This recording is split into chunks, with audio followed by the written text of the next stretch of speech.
وما كان لمؤمن أن يقتل مؤمنا إلا خطأ ومن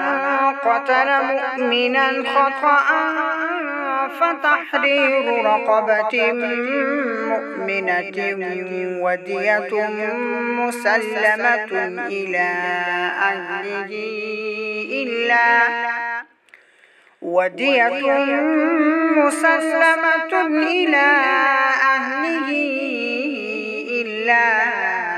أن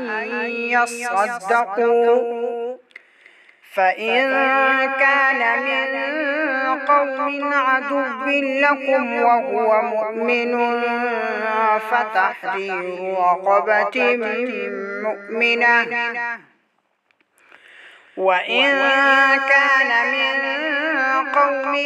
بينكم وبينهم ميثاق فدية مسلمة إلى أهله وتحرير رقبة مؤمنة فمن لم يجد فصيام شهرين متتابعين توبة من الله وكان الله عليما حكيما ومن يقتل مؤمنا متعمدا فجزاؤه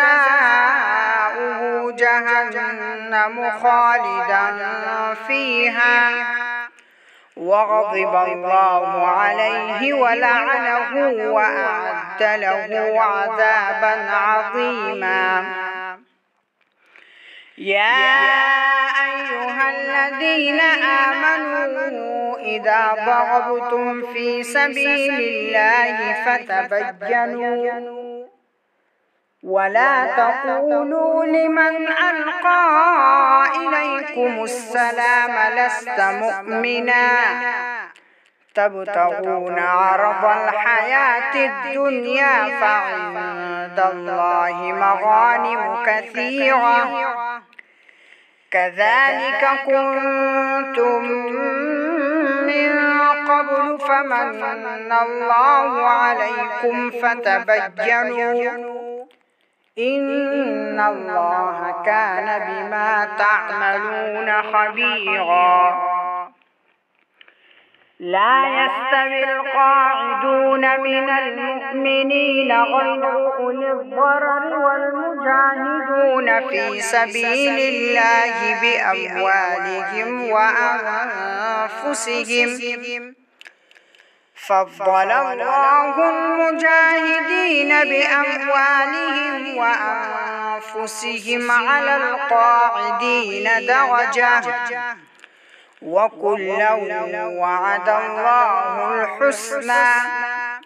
وفضل الله المجاهدين على القاعدين أجرا عظيما